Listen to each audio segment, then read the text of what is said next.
My name is Jane Kidd, and I'm chair of the Democratic Party of Georgia. Delighted to be in Savannah today. It's a gorgeous day, and we are very happy to have with us today Bill Gillespie, our Democratic candidate for the 1st District, and a veteran. Bill, we appreciate your service to our country, both in uniform and as a candidate. Bill is doing a fantastic job and would be a perfect congressman for this area.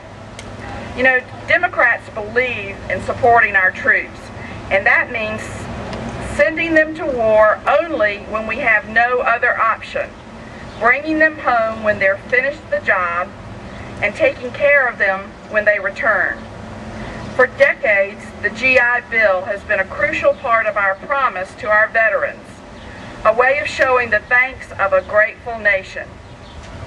Now, Senator Jim Webb of Virginia, also a veteran, has introduced the 21st Century G.I. Bill of Rights, which updates the program and helps the newest generation of combat veterans obtain the education, prosperity, and security that is such an important part of the American dream. Unfortunately, Senator McCain does not support the 21st Century G.I. Bill, which puts him in line with the Bush administration. Officials in the Bush administration have claimed that the 21st Century G.I. Bill is too much education assistance for our troops. Does Senator McCain feel the same way?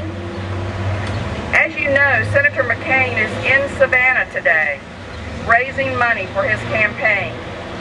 But today he has a chance to do much more.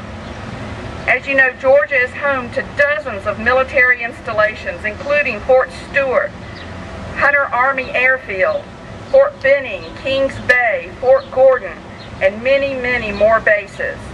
The military community, active duty, reserve, National Guard, and veterans are strong here in Georgia. Today, we're calling on Senator McCain to do right by our servicemen and women and take advantage of his appearance in Georgia to tell the nation that he supports Jim Webb's 21st Century G.I. Bill of Rights and that he will be its biggest champion on the Senate floor. I'm delighted to turn this podium over to Bill Gillespie, who's going to expand on what he believes for the state of Georgia and for this GI Bill of Rights.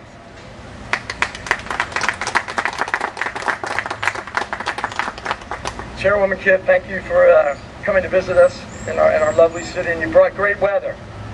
So, ladies and gentlemen of the press, friends, supporters, thank you all for coming. I'm very proud to be able to talk about our American values and some of our key democratic issues. I'm Bill Gillespie. I've been an Army officer for 23 years. I'm a leader, problem solver, decision maker. I'm a disabled vet. I'm an Iraqi war vet. I loved my profession. I loved my career, but I resigned from the career that I loved in the United States Army because of what this administration did in terms of polarizing our country and politicizing this war and this military. On military issues, Jane Kidd talked about the GI Bill. After World War II, the government put together a phenomenal package for veterans that served in World War II. For every dollar that the American taxpayer put into the GI Bill after World War II, it got sevenfold back. It brought in the prosperity and the peace of the 70s, the American ingenuity. It helped build an Apollo project and put a man on the moon. This new GI Bill that got passed by the House on Friday is a product of Democratic leadership. A product of Democratic leadership. They understand veterans' issues, veterans' entitlements, veterans' benefits. It is not just taking care of the defense industry. There are men and women that serve in this military that we owe the best to. This new GI Bill must be passed. It is that kind of renaissance. 9/11 is equivalent to our World War II. We need to take care of American veterans, and they need these benefits. I hope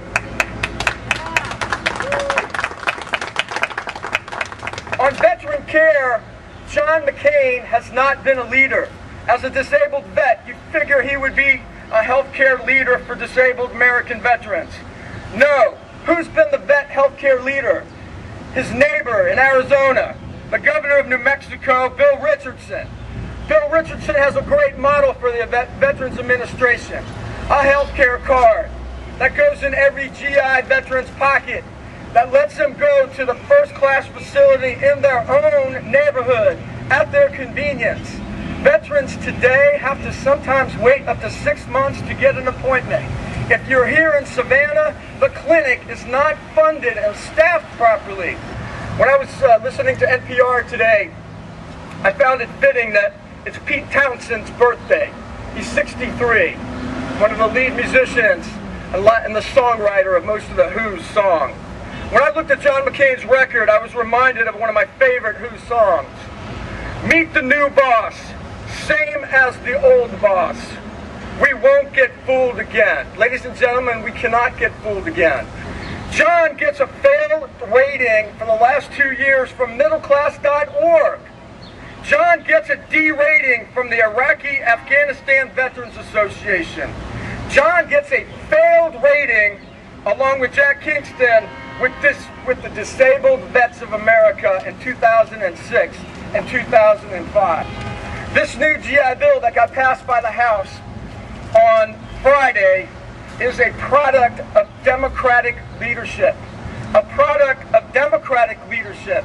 They understand veterans issues, veterans entitlements, veterans benefits. It is not just taking care of the defense industry. There are men and women that serve in this military that we owe the best to. This new GI Bill must be passed. It is that kind of renaissance. 9/11 is equivalent to our World War II. We need to take care of American veterans, and they need these benefits.